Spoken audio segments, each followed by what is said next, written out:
अदाकारी की सूझबूझ, पर्दे पर अदाकारी के बारे में ज्ञान और पर्दे पर की अदाकारी में अपनी बॉडी लैंग्वेज, इस सब में देव साहब को पूरी तरह से टक्कर दे पाई तो वो थी न्यूटन।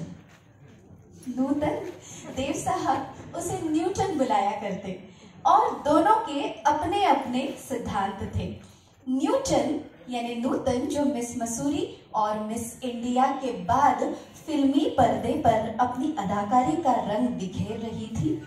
शोभना समर्थ उसकी माँ, जो अदाकारा ही हुआ करती थी, इसलिए अदाकारी तो उनके खून में ही थी और अदाकारी का ज्ञान भी खूब था।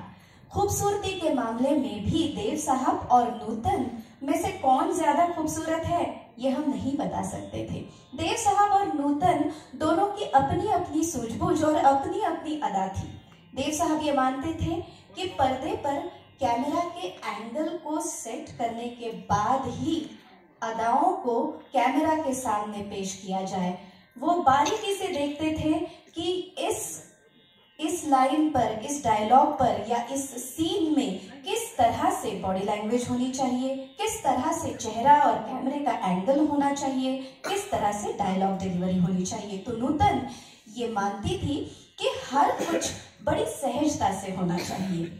इस मामले में देव साहब और नूतन दोनों एक दूसरे को बिल्कुल एक दूसरे के विरुद्ध सोचते थे, लेकिन जब एक साथ अदाकारी करते तो ऐसे लगता मानो दोनों एक दूजे के लिए बने हैं।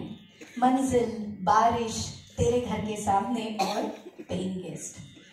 पेइंग गेस्ट की बात होते ही हम जानते हैं कि आपके मन में कई सारे गीत आए हैं। खैर, सबसे खूबसूरत वाला आपके लिए पेश हो रहा है। देव साहब और नूतन की जोड़ी को बहुत ही सुंदर तरीके से पेश किया गया है और नूतन अपना प्रेजेंस को केवल हमिंग से जाहिर करती है। सारे हाव भाव, सारी भावनाएं एक हमिंग में समाई हुई है और देव साहब गाते हैं। तो ये हमिंग और गीत, इसका ब्यूटीफुल कंपोजिशन एस.डी. बर्मन यानी दादा बर्मन ने कुछ इस तरह से किया है कि आशा जी ने सारी भावनाएं बस उस हमिंग में डालकर कितना खूबसूरत गीत उभर कर आया है। आप जानते हैं ना गीत कौन सा है? देखिए।